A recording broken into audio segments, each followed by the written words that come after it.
For a select group of business executives in Milwaukee, Wisconsin, there's one individual they turn to for high level insight, kind of like an execution maverick, someone that they can depend on to give them answers and to force ideas into implementation. You might describe this gentleman as a Tesla owning, Packer backer, freewheeling son of a gun.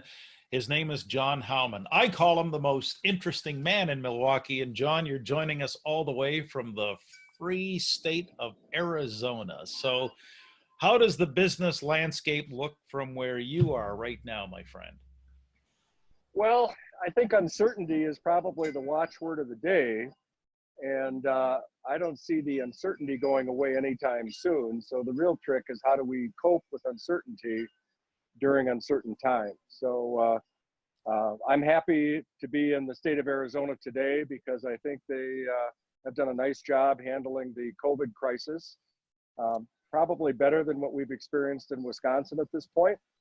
But in any event, it's a global community. So like you, Gare, I think I've spent more time with my business clients, my friends, probably more time than had we not been under this COVID crisis. And in a strange way, I feel closer to my Vistage members, I feel closer to my friends and my clients than I ever have before.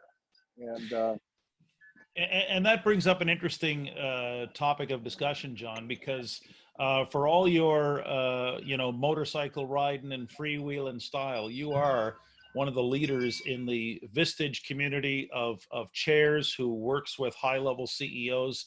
What are you noticing right now in terms of the, let's call it the pattern of the pandemic as it relates to strategic thinking? There was the initial shock and the crisis. Has it moved yet, in your estimation, to acceptance and just getting on with the job?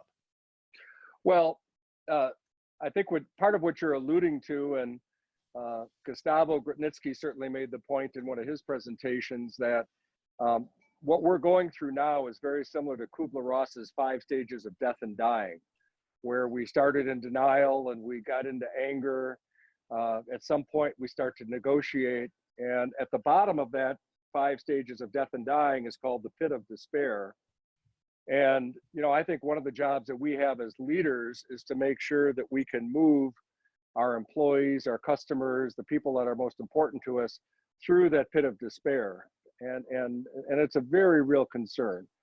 So, I think that sort of thinking about it in that context, and then thinking about the Stockdale paradox, which is that we have to confront reality, but with a positive, optimistic, find a way forward approach to things. And so that's what I try to convey to the folks that I work with, is that we've got to be honest about the reality that we're in. The uncertainty, part of that means we don't know whether we're going to be sheltered in place on June 1st, July 1st, or December 1st. And so we have to figure out a way now how we're going to deal with whatever the next normal looks like. And at this point, nobody knows what the next normal is really going to be like. One of the things I found to be really gratifying is how tight-knit the Vistage members have become through this whole process. I see the members of my groups have becoming much closer to one another. They've always been willing to help, but now it's at an exponential level greater. And so people really have pulled together. And, in a country like the United States, where we've been politically divided, not just in the last 3 years, but probably in the last 20 years, there were always questions raised as to whether we could come together as a nation. And I think you're seeing a lot of that in a positive sense, that people are coming together. You see people volunteering to help their neighbors. There's many more good stories than there are bad stories at this point. We have a friend in Wisconsin whose main company was making, you'd like this, Gare, NFL licensed stadium blankets. So if you're a Pittsburgh Steeler fan and you bought a fleece blanket, you probably bought it from Monterey Mills in Janesville, Wisconsin. Well, the CEO and the owner came down with COVID in early March after picking up his girls from college and flying through O'Hare Airport. And then his wife and all 3 of his children developed COVID in that whole process. He made the decision while they were in quarantine that they were going to switch 100% of their production from stadium blankets to masks, and they donated their first couple 100,000 masks to healthcare providers and so forth, and then turned it into a commercial enterprise. And so I think, you know, that level of both compassion as well as insight and pivoting your business really speaks highly not only of this individual, but of a lot of people that are running businesses today. You know, John, I don't think, and we had talked about it before we jumped on and hit the record button. I don't think the business world right now can get enough of those stories. What's your view? What are you seeing, especially as you travel about? Because I know you've got a little bit of freedom of movement down there in Arizona. What are you seeing in terms of innovative, creative ideas, just, you know, from even small mom and pop businesses? You know, I think it really depends a little bit on the entrepreneur and the business. You know, for example, we had a virtual Vistage meeting last week where people shared their best practices on opening their businesses. And the level of creativity and insight was really astounding to me, and things I would have never thought about. For example, one of the companies, their first core value is safety. And so their commitment is not to reopen the business until they can provide a safe environment for their team. One of the things that they realized was that the supply chain for PPE products, masks, sanitizer, might not be available to fulfill all of their requirements. So they put as a requirement for reopening that they would have a 3-month supply of all the necessary PPE products that they would need to reopen safely. And so, you know, I just am astounded at the level of thought and insight that these people are putting into not only how do I reopen my business as quickly as possible, but how do I do it and still honor the core values of my company. You know, you also see, especially with small business people, I think in many ways they were somewhat unfairly affected by some of the stay-at-home orders. So by having a blanket stay-at-home order without really considering what's the physical layout of the business, what is the typical amount of traffic, you know, it destroyed a lot of businesses, which is a tragedy. I wished our government officials, while having the focus on keeping the population safe, would have given credit to people for having a little more common sense. One of the things I admire the governor of South Dakota is her message all along has been, I trust the citizens of South Dakota to do the right thing. And by and large, that has worked out well. Now, it's not a highly populated state, but you know, they've had a lighter touch, if you will, from government, and they haven't had a disastrous outcome. So I think one of the lessons that's going to come out of all of this is that, by and large, entrepreneurs are smart. They wouldn't be in business if they weren't smart. They also know it's not good business to kill your customers and kill your employees, right? So giving them credit for taking the right steps to open up their businesses. We had dinner at a restaurant last night. Arizona opened up its restaurants, and they brought our salt and pepper shaker in a sanitized Ziploc bag. Now, I wouldn't have thought of that as a creative solution. I don't even know if it was necessary, but what it really made me think about was that those people cared about their employees and they cared about the customers. You know, Mick Jagger used to say the reason that he demanded red M&Ms in his candy bowl wasn't because he liked red M&Ms, it was because he wanted to make sure that the concert organizers could follow instructions. And I think there's a lesson to be learned there too.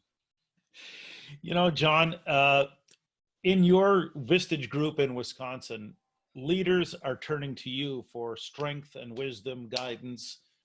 These are people who run substantial companies and responsible for a number of employees. Who are you turning to right now? Where are you drawing strength, wisdom, and guidance from these days?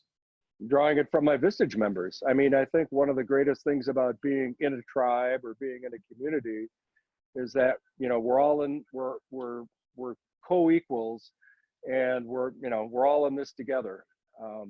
You know, I've heard the expression, we're not in the same boat, we're in the same ocean, and maybe that's true. But, you know, I'm learning more every day from the folks that are our Vistage members. And I really think our role is just to be there for each other. You know, I think, so while we're certainly leaders of Vistage groups and so forth, The truth of the matter is that um, we want our members to be there for us as much as they want us to be there for them. For anyone watching today, and as you know, John, these are unedited, unscripted conversations. But for anyone watching today who's not part of a Vistage group or any form of CEO peer advisory group or business roundtable, what do you think is the better, bolder question that leaders need to be asking right now? Well, I'm doing a Vistage presentation for groups right now, and I'm telling them there's three things that they have to really be mindful of. One is cash. Without cash, there's no business. The second are their customers, and the third are their employees. And I won't even put that in any particular order because it's certainly going to vary from organization to organization. But I think that, in my view of the world, you have to look at those three legs of the stool as your key to having a sustainable business over time. And so I think when it comes to managing cash, we have to make sure that people are very highly disciplined, more than they ever have been before, not only of managing the cash they have, but managing their future cash flow. I think when it comes to customers, the most important thing that people can do is to really prioritize their customers. We all have businesses where we've got some customers that are highly profitable, share our core values, they're highly engaged with us. And we have other customers that we probably lose money on, but we may hang on to them because they're legacy customers or they've got a relationship with my brother-in-law or what have you. I think this is the time to prioritize your customer list and make sure you focus the best service on the customers that are most closely aligned with the organization. And then on the third, on the employees, it's all about being human. And I think that what we learned after 2008, I think there was a period after '08 when unemployment was high where there was maybe not as much focus on the employee. There were a lot of people available in the marketplace. And so if somebody left, there was somebody to take their place. I think going forward, people are going to remember how we treated them during this time of crisis. And whenever this ends, I would say that the war for talent is going to be just as hot as it was when this started. And so we need to do everything that we can to support the lives of our employees. And that includes taking an interest and an understanding of what's going on in their families. I know people are concerned right now that with school coming to a final close, how our family is going to manage their family situation at home with no summer camps and no little league and none of the other activities that often occupy a lot of our kids' times in the summertime. So we're going to have to be flexible. We're going to have to be kind. And most importantly, we're going to have to be human to one another if we're going to get through this and thrive instead of just survive.